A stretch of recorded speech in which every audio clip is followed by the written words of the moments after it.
아무 영상 또 안 올라가면 또 섭섭하실까봐 하나 올리고 잘게요. 음, 뇌과학을 공부하다 보니 음, 원래 이제 좀 그런 게 있어요.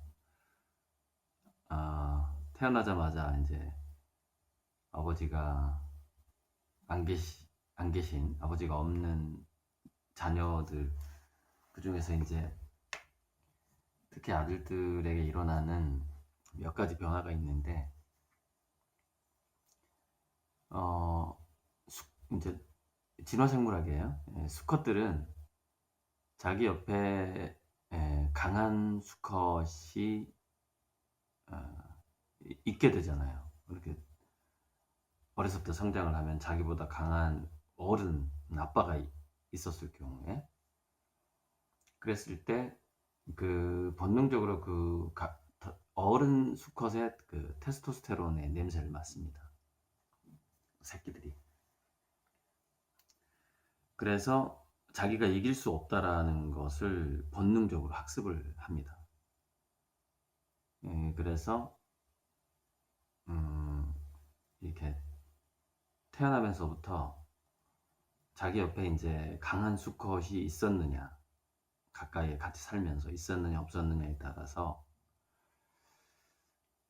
테스토스테론 그 조절 능력하고 그 다음에 분비량이 달라져요. 그래서 저의 단점을 저는 잘 아는데, 제가 자랄 때 아버지가 아예 태어나면서부터 안 계셨기 때문에, 단점은 이 화가 나면 상당히 공격적입니다. 그래서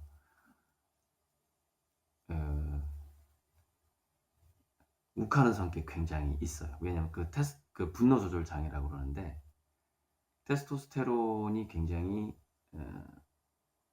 강한 강해지는 거예요. 갑자기. 그게 이제 뭐냐면은 그래서 이제 참 그래서 이제 뭐 호로자식이란 말이 있는 거예요. 그리고 이제 실제로 어, 범죄인이 많이 됩니다. 범죄인이 많이 되고, 사건 사고도 많이 일으키고 그렇게 하죠.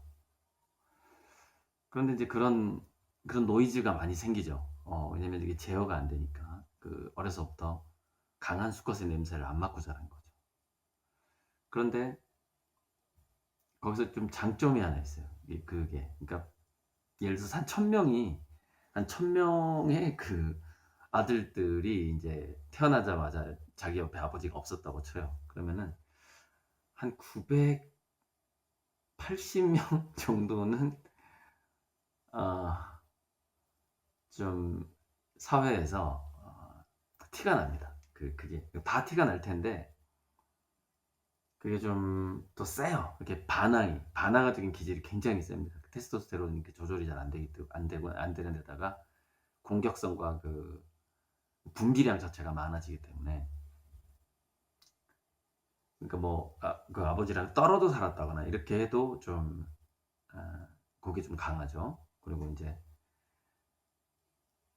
또 사실 만약에 엄마다 그러면 엄마랑 떨어져 살았다 그러면 이제 관리를 덜 받기 때문에, 그 엄마는 보호하고 관리를 하잖아요. 그래서 과잉보호로부터 벗어나게 되죠. 아들이든 딸이든 간에 엄마가 옆에 없었다 했을 경우에는.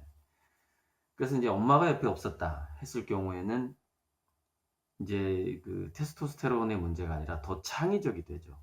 더 창의적이 되고 또 모험적이 되고 이렇게 되죠. 근데 아빠가 없었다 그러면은 창의성에도 영향을 주겠지만 좀 그 특성 자체가 도전적이 됩니다. 도전적이 되고 모험적이 되는데, 좀 강한 특성이 하나 생기는데, 그게 뭐냐면 권위에 도전을 하게 돼요. 그러니까 왜냐면 어려서부터 자기보다 강한 어떤 그 수컷이 없었다는 얘기는 무슨 얘기냐면은, 더 강한 힘에게 나는 순응해야 된다라는 이걸 학습을 못 하는 겁니다. 그렇게 자라다 보니까 한마디로 겁대가리가 없는 거죠. 예. 그게 이제 그 아버지 부성이 상실되었을 때에 나타나는 특히 이제 아들들한테 나타나는 특성입니다. 예. 저는 제가 그 특성을 가지고 있다는 걸 네, 잘 알고 있습니다. 예, 잘 알고 있고 저 그렇게 자랐기 때문에 그래서 뭐 전반적으로 싸가지 없다는 얘기를 많이 들으면서 살게 됩니다. 예, 많이 들었죠. 선배들한테도 많이 듣고 그렇습니다. 그런데 이제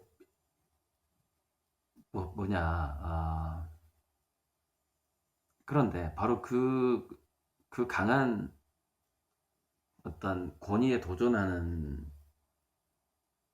그 어떤 호르몬의 그 차이가 뭐 새로운 패러다임을 연다든지 새로운 국가를 연다든지 하는 것으로 어떤 시대가 잘 맞아떨어지면 난세의 영웅이 난다고 하듯이 시대가 잘 맞아떨어지면은 그 사람들이 상당한 역할을 하게 되는 거예요. 그 시대에. 왜냐면 얘네들은 겁대가리가 없거든요. 그리고 권위에 도전하는 스타일이고. 그래서 많이 죽죠. 많이 죽겠죠. 예전에 뭐 전쟁이 있던 시절이라면은. 그래서 우리나라 이야기 중에서 그 율도국을 건설한 홍길동이라고 있습니다. 홍길동. 아버지를 아버지라 하지 못하고, 형을 형이라고 하지 못하고, 그 홍길동. 그러니까 그 홍길동이, 어떤 아버지가 있긴 있었지만, 있었으나 없었던, 그죠? 없었던, 그 엄마하고만 같이 살아야 했던, 이제 그런 인물인 것이죠. 역사상의 인물을 쭉 보면은, 아무튼, 여러분 인터넷에 한번 쳐보세요. 영웅신화의 공통점이 나옵니다. 영웅신화의 공통점에서, 일단 겁이 많은 사람은 영웅이 될 수가 없어요. 그래서 되게 보면은 어렸을 때 아버지가 옆에 없습니다. 그래서 그걸 이제 뇌과학하고 진화생물학을 공부하면서 그걸 알게 됐는데, 그래서 저 같은 경우에는 이제 아버지가 월남전에서 전사를 하셨기 때문에 또 이제 이런 게 있습니다. 자기 아버지가 병 들어서 죽었다든지 뭐 이런 거하고 좀 달라요. 그래서 자기 아버지가 독립운동하다가 돌아가셨다든지 뭐 이렇게 아버지가 어떻게 돌아가셨다라는 것이 또 상당한 영향을 미칩니다. 그래서 제가 과거를 돌이켜보면 그래요. 그래서 이제 제 직원이 물어보더라고요. 작가님은 왜 어쩌다가 유토피아의 꿈을 꾸게 됐어요? 이렇게 물어보는 거예요.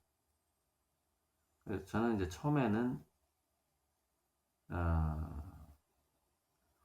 왜 전쟁터에 가야 했을까라는 것이죠.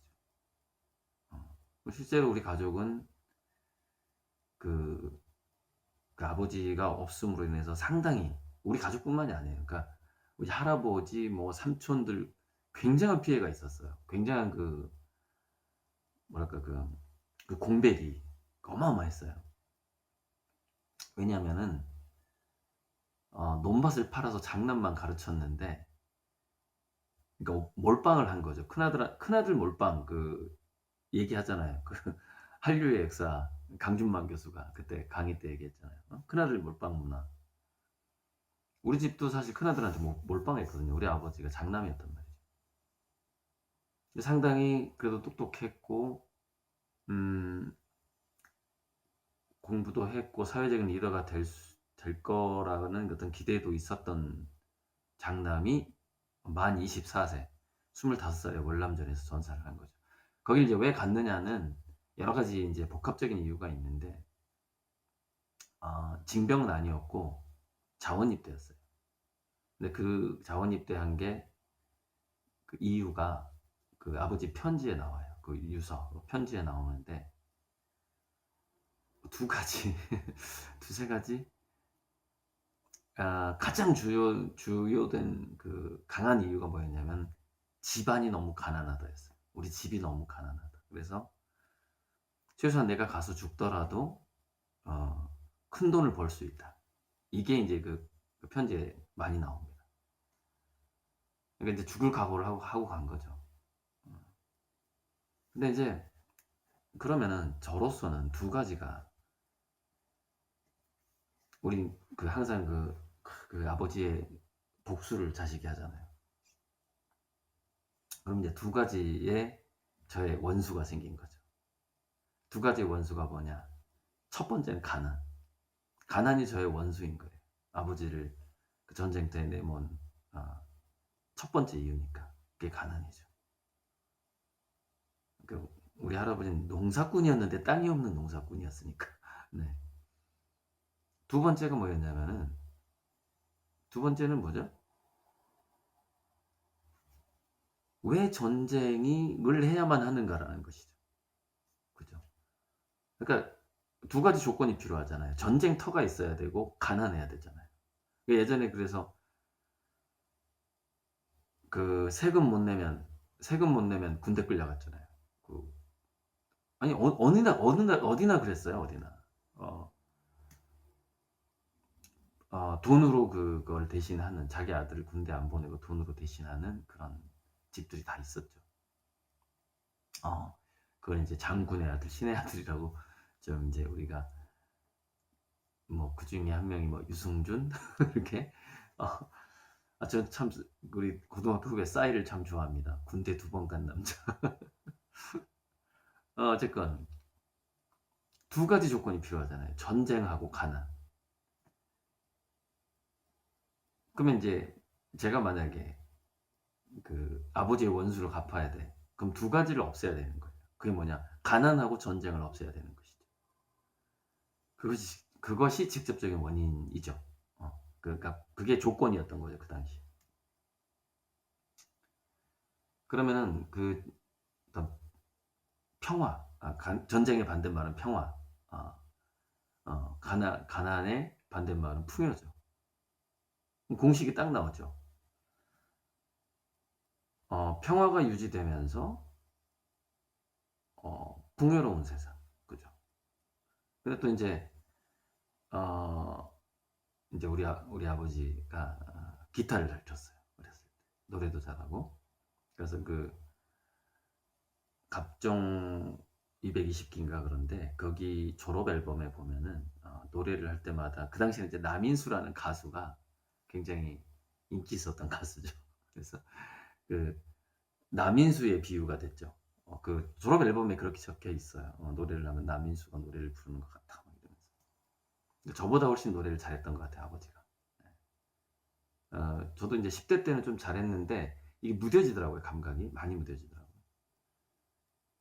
원래 그 노래의 감각은 번식기 때 좋아졌다가 번식기가 지나면 좀 약해져요. 여러분들도 나도 뭐 대학교 때 10대 후반에 노래 잘했는데 갑자기 노래가 안 된다고. 예, 당연합니다. 이게 두뇌가요, 노래를 잘하는 그 신경 자체가 쇠퇴합니다. 번식기 때 그 새들이 이제 노래를 잘해야 서로 더 좋은 짝을 만날 수 있기 때문에. 그래서 10대 애들이 길거리 지나가면서 일부러 이렇게 남들이 들리게끔 노래를 하는 애들이 있어요. 그게 뭐냐면 번식기라서 그렇습니다. 이해를 해줘야 돼요. 자기가 노래 잘한다는 걸 자꾸 보여주고 싶어 합니다. 10대, 20대 애들은. 그리고 이제 춤추는 것은 그게 뭐냐면은 그걸 결혼춤이라고 그러던가? 새들이 많이 추잖아요. 구애춤?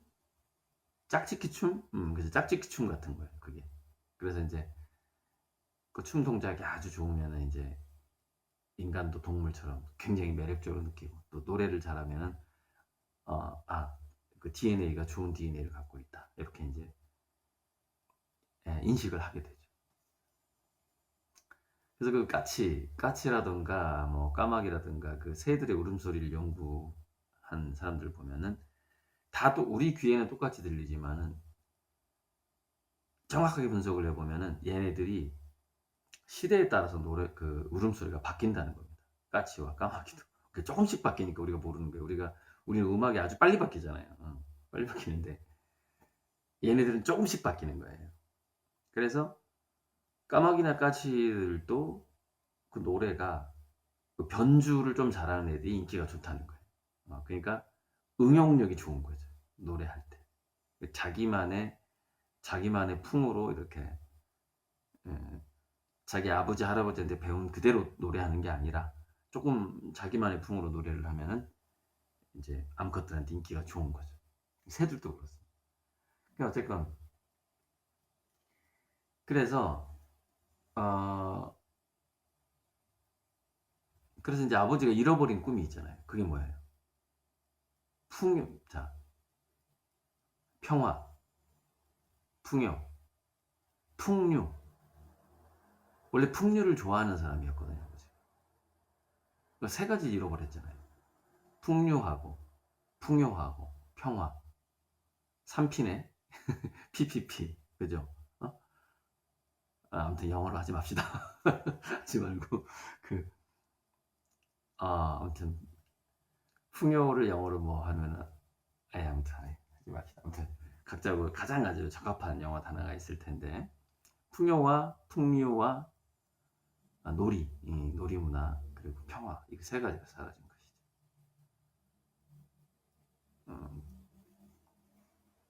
그래서 유토피아 꿈은 그렇게 사실은 좀 무르익었다, 이렇게 보시면 됩니다. 전쟁의 반대말, 그리고 가난의 반대말, 그 다음에 원래 굉장히 즐거운 사람이었는데 그 젊은 날을 즐기지 못했다 하는 점. 그래서 그 세 가지가 결합하면은 호모로 댄스, 그다음 가난이 없고 즐기고 가난이 없고 그리고 전쟁이 없다, 평화롭다. 그게 유토피아잖아요. 그래서 이제 그 직원이 저한테 작가님은 어쩌다 유토피아의 꿈을 꾸게 되냐고 물어봤을 때 뭐 달리 대답할 게 없더라고요. 아무리 제가 생각해봐도 그 꿈은 거기서부터 출발했기 때문에. 근데 우리 집에 또 하나가 이제 이건 나중에 통일된 다음에 공개해야 되는데 전에 한번 얘기한 적도 있어요. 또 월북 인사가 있고 그 빨치산과 관련된 또 경찰이 있고 이래요, 또 집안에. 그거는 이제 목숨을 부지하기 위해서 그렇게 된 건데, 월북 같은 경우에는 그 당시에 이제 지식인들이 월북을 많이 했고, 그러니까 뭐 가까운 친척은 아니지만 아무튼 우리 그 증조 할머니의 남동생 2분이 월북을 했고, 또 우리 작은 할아버지 한 분이 그때 점령당했을 때, 전라도 지역에 점령당했을 때 총을 잘 쏜다는 이유만으로, 왜냐면 그 일제징병 당해가지고 버마까지 갔다 왔단 말이죠. 지금 그 문제 있는데 거기가 미얀마 거기죠. 거기까지 전투에 갔다 왔던 작은 할아버지가 있었는데, 뭐 강제로 시키면 안 하면 죽으니까 뭐 그런 상황이었어요. 아무튼 아무튼 그게 저기 광주 민주화운동 때도 우리 작은 아버지가 시민군으로 참여했는데 같이 싸우러 나가지 않으면 곧 죽일 것 같더래요, 그 시민군들이. 그래서 할 수 없이 나가가지고 안 따라가면은 이 분위기가 너무 험악한 거예요. 그래갖고 따라가서 같이 총을 쐈다, 이렇게 얘기를 하더라고요. 그러니까 항상 전쟁 시기에는 좀 그런 게 있어요. 야, 너 우리 지금 동료들이 죽어가는데 너 젊은 놈이, 총도 쏠 줄 아는 놈이, 군대까지 갔다 온 놈이 방구석에 있냐? 그럼 굉장히 그 분위기 험악해지는 거죠. 따라가야 되는 겁니다. 약간 그런 게 있어요. 동학 때도 있었고, 광주 항쟁, 광주 민주화운동 때도 있었고, 6.25 때도 있었고, 어느 시대에나 있었던 분위기입니다. 그 분위기는 따라하지 않으면은, 예를 들어서 임전무태, 즉 전투하다가 적하고 싸워야 되는데 도망가잖아요. 도망가도 죽이잖아요. 그러니까 도망가도 죽고 싸워도 죽고, 그러니까 에이 싸우다 죽자고 싸우다 죽는 거 아니에요. 예. 그 장면 나오잖아요. 에너미 앳 더 게이트의 그 저격 그 영화, 최근 영화죠. 그때 무서워서 바다로 뛰어드는 러시아 병사들 그냥 장교가 다 죽이잖아요. 무서워해도 죽여버려요, 전쟁터에서는. 그러니까 무서워도 무서운 척하면 안 돼. 도망가서도 안 되고. 그게 전쟁이죠. 자기 표현을 하면 안 돼요. 그게 전쟁이죠. 아무튼 이야기가 흘러 여기까지 왔는데, 오늘은 오늘 영상 제목은 그겁니다. 왜 너는 유토피아의 꿈을 꾸게 됐느냐? 첫 번째 그 방화쇠는 아버지가 잃어버린 것, 가난, 아무튼 풍요, 평야, 평화, 아버지에게 필요했던 것, 그것이 없었다라는 것이죠. 잃어버린 것도. 거기서 일단 출발을 했고, 지금 제 기억을 더듬어 보면은 이제 그거고요. 또 하나는 이제 수많은 이제 독서를 하면서 우리가 평화로웠던 유토피아 하면은 뭐 몇몇 그 케이스 바이 케이스가 있잖아요. 그래서 어떤 문화, 그 얘기하다가 참 빼먹었구나. 아무튼 그 월북 인사가 있고, 우리 막내 작은 할아버지는 아니구나. 그 작은 할아버지 중에 한 분이 완장을 찼단 말이죠. 그 빨간 완장. 예를 들자면 북한 정식 군인이 임명한 뭐 관리자 뭐 이런 거죠. 예.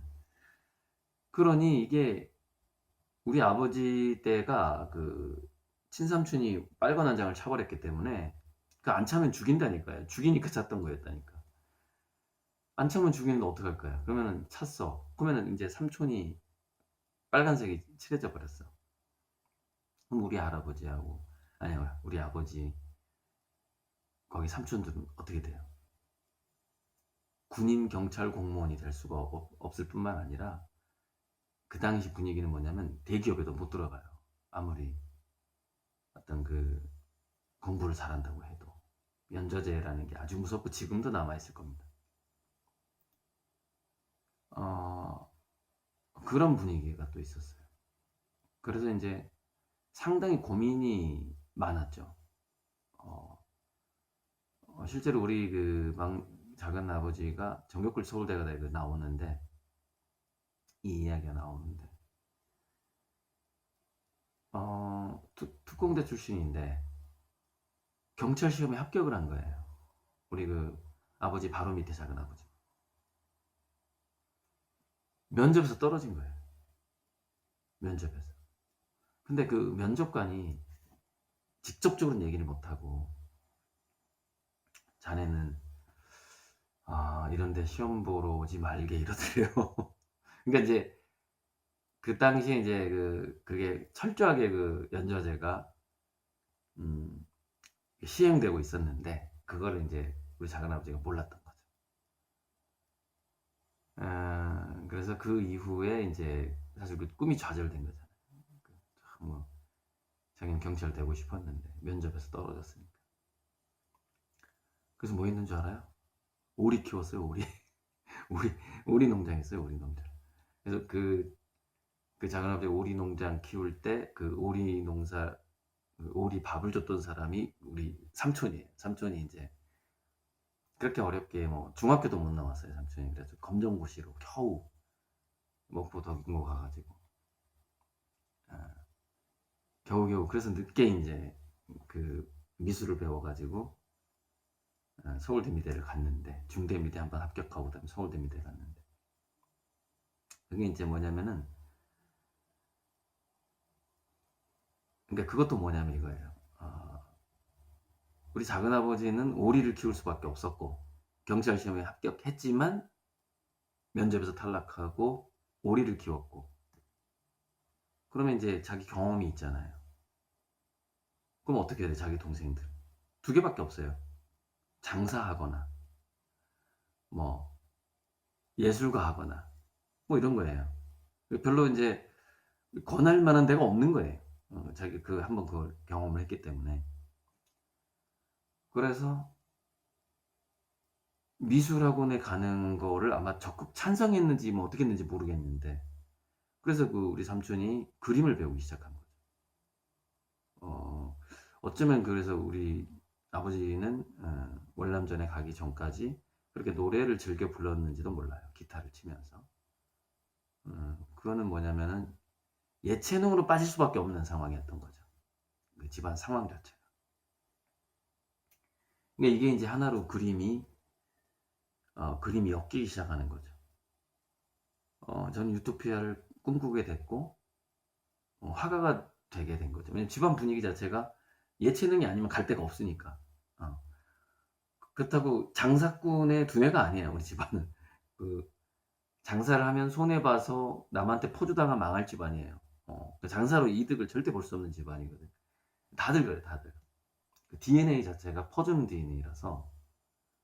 그러니까 결국에는 예술가가 될 수밖에 없는 분위기였고, 그 삼촌이 중간에서 이제 일랑이종 선생님한테까지 저를 연결시켜 준 거죠. 굉장히 좀 이게 지금 제가 얘기하는 게 이게 몇 년의 역사죠? 그러면은 한 1950년, 한 7, 80년의 역사를 제가 우리 이제 월북까지 한다면 월북한 까지 갈 필요는 없고 6.25 때까지만 가면 되겠네요. 그러니까 일제징용까지는 가야 되겠구나. 그래야, 왜냐면 우리 작은 할아버지가 왜 북한군의 빨간 완장을 차게 되었는가? 전투 경험 때문에. 그 당시에 전투 경험이 있는 사람은 자기 편으로 만들지 않으면 적이 되면 위험하기 때문에 무조건 완장을 차게 했고, 안 차면 죽였단 말이죠. 그러니까 결국 일제시대까지 거슬러 올라가네요. 그럼 이게 약 100년의 역사입니다. 그러니까 제가 지금 화가로서 이 유토피아를 꿈을 꾸고 이 그림을 이용해서 전 세계 갑부들한테 팔아서 어찌되었건 간에 이 고리방주를 만들어서 이 재난기를 잘 견디고 이 지구상의 유토피아를 한번 열어보겠다. 이 꿈이 만들어지고 지금 여기까지 이렇게 항해하고 있는 것 자체가 짧게 보면 이 역사적 배경이 딱 100년이 걸린 거예요. 일제시대 때부터 시작했다. 그게 이제 우리 집안의 역사로 이렇게 온 것이죠. 그렇습니다. 굉장히 뭐랄까, 자연스럽기도 하고, 유토피아의 꿈이 이제 저는 제 뼛속까지 깊이 어떤 새겨져 있고 사무쳐 있습니다. 이상입니다.